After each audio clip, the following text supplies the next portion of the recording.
Juicio contencioso administrativo exclusivo de fondo. Derecho procesal fiscal, Campa Navarro Arturo.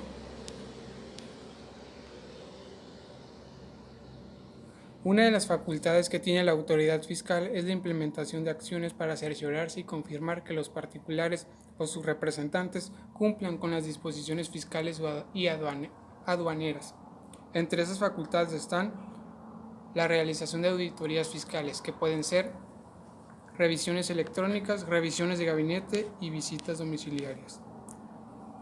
En el caso del juicio contencioso exclusivo de fondo, se da el procedimiento de verificación fuera o dentro de una visita domiciliaria, cumpliendo con los requisitos y supuestos que dan los artículos del 48 al 53A del Código Fiscal Federal. Se realiza una auditoría. Una vez realizada la auditoría, se le notificará al particular mediante una resolución definitiva. El particular, si no está de acuerdo con los actos administrativos dictados en materia fiscal, deberá acudir a un tribunal federal de justicia fiscal y administrativa. El juicio contencioso administrativo exclusivo de fondo se interpone contra resoluciones definitivas impugnadas que deriven de requerir a los contribuyentes responsables solidarios o terceros con ellos relacionados para que exhiban en su domicilio, establecimientos, en las oficinas de las propias autoridades o dentro del buzón tributario la contaduría, la contabilidad, así como proporcionar los datos, otros documentos o informes que se le requiera a efecto de llevar a cabo su revisión. Practicar visitas a los contribuyentes. Practicar revisiones electrónicas a los contribuyentes. Son parte en un juicio contencioso administrativo exclusivo de fondo el demandante, que será el contribuyente, será persona o personas físicas o persona moral. Los demandados. Autoridad fiscal que dictó la resolución definitiva de la determinada auditoría. Determinada resolución definitiva que se impugna. Plazos para interponer la demanda. En materia fiscal, el demandante podrá realizar su demanda con todos los requisitos necesarios e interponerla mediante juicio en la vía tradicional o en la vía en línea. En la vía tradicional, será una demanda escrita y física y se interpondrá ante el Tribunal Federal de Justicia Fiscal y Administrativa, Sala Regional del Noroeste número 2, Ciudad de Obregón, municipio de Cajeme, en el estado de Sonora.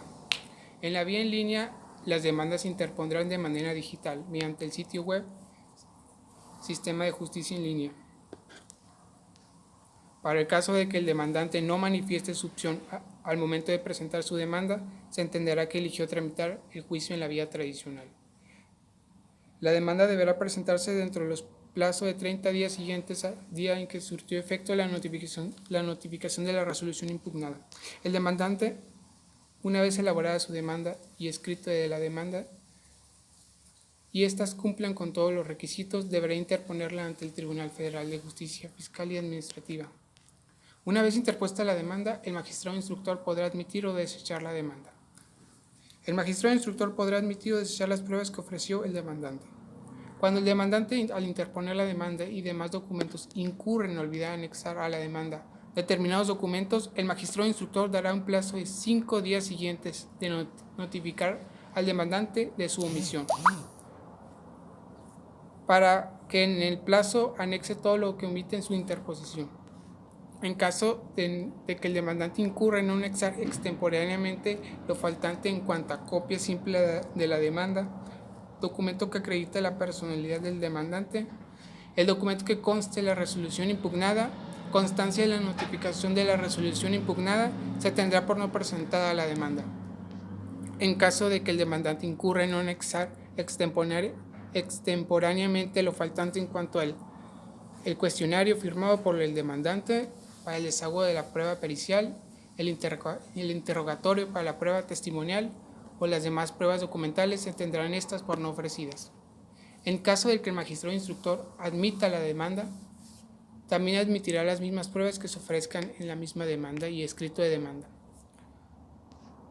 Plazo para interponer la contestación de la demanda. Admitida la demanda, correrá traslado de ella al demandado, emplazándolo para que la conteste dentro de los 30 días siguientes a aquel en que surte efecto el emplazamiento. Una vez interpuesta la contestación de demanda y su escrito de contestación de demanda, el magistrado instructor podrá admitir o desechar las pruebas que no estén apegadas o sean inconsistentes. Se podrá ampliar la demanda por parte del demandante. Dentro de los 10 días siguientes a aquel en que surte efectos la notificación del acuerdo que admita la contestación de la demanda. En la ampliación de la demanda, el magistrado instructor podrá admitir o desechar pruebas supervinientes. La aplicación de 10 días para la contestación de la demanda por parte del demandado, por la parte demandada será la siguiente. En la contestación a la ampliación de la demanda, el magistrado instructor podrá admitir o desechar pruebas supervinientes. Una vez iniciado el juicio, con el fin de asegurar la eficacia de la sentencia, el magistrado instructor podrá decretar la suspensión de la ejecución del acto impugnado, mediante todas las medidas cautelares que sean pertinentes en cuanto al caso concreto. El particular podrá dar una petición de que se den las medidas cautelares justificándole al magistrado instructor para que éstas son indispensables para continuar en el juicio. Este tendrá 5 días para dictar una resolución en la que acepte o niegue las dichas medidas cautelares solicitadas. Etapa de instrucción. Será el desahogo de las pruebas ofrecidas por las partes. El tiempo que tarde el desahogo de las pruebas. El magistrado proveerá la correcta integración del juicio mediante el desahogo oportuno de las pruebas, a más tardar 10 días antes de la fecha prevista para el cierre de instrucción. En los juicios que se tramiten ante este tribunal, el actor que pretenda se reconozca o se haga efectivo su derecho subjetivo deberá probar los hechos que los deriven de su derecho y las violaciones del mismo.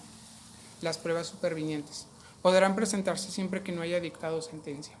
En este caso, se ordenará dar vista a la contraparte para que en ese plazo de 5 días exprese lo que su derecho convenga. El magistrado instructor, hasta antes de que se cierre la instrucción, para un mejor conocimiento de los hechos controvertidos, podrá acordar la exhibición de cualquier documento que tenga relación con los mismos, ordenar la práctica de cualquier diligencia o proveer la preparación y desahogo de la prueba pericial cuando se planteen cuestiones de carácter técnico y no hubieran sido ofrecidas por las partes. A fin de que las partes puedan rendir sus pruebas, los funcionarios o autoridades tendrán la obligación de expedir con toda oportunidad, previo pago a los derechos correspondientes, las copias certificadas de los documentos que les soliciten. Si no se cumpliera con esta obligación, el magistrado instructor lo solicitará. Se desahogan todas las pruebas que fueron admitidas y las demás que fueren pruebas supervinientes. Las pruebas que ocupen desahogo posterior, como la prueba pericial o la prueba testimonial, el magistrado instructor dará un plazo específico para que se lleven a cabo. Etapa de cierre de instrucción. Auto de cierre de instrucción. Emisión de una resolución para que las partes preparen sus alegatos. Alegatos. Se da un auto de cierre de instrucción. Resolución en la cual le da tiempo a las partes para que preparen sus alegatos. Estas son las razones por las cuales las partes justifican las razones por las cuales les debe favorecer una resolución. El magistrado instructor, 5 días después de que haya concluido la sustantación del juicio y no existiera ninguna cuestión pendiente que impida su resolución, notificará a las partes que tienen un término de 5 días para formular alegatos de lo bien probado en el escrito. Los alegatos presentados en tiempo deberán ser considerados al dictar sentencia. Dichos alegatos no pueden ampliar la litis. Al vencer el plazo de 5 días con alegatos sostenidos, quedará cerrada la instrucción del juicio, sin necesidad de una declaratoria expresa. Después de todo lo planteado en la demanda, contestación de la demanda, ampliación de la demanda y contestación a la ampliación de la demanda, todas las pruebas que se desahogaron y sus alegatos, el magistrado instructor, a base de todo eso, emitirá una sentencia definitiva. Se dará el plazo para la ejecución de la sentencia y su cumplimiento. Aquí la ejecución de la sentencia es ordenada por el magistrado instructor y le pedirá a la parte que perdió un juicio que rinda un informe acerca del cumplimiento de lo acordado en la sentencia definitiva. Las sentencias se pronunciarán por unanimidad o mayoría de votos de los magistrados integrantes de la sala, dentro de los 45 días siguientes a aquel en que haya quedado cerrada la instrucción del juicio.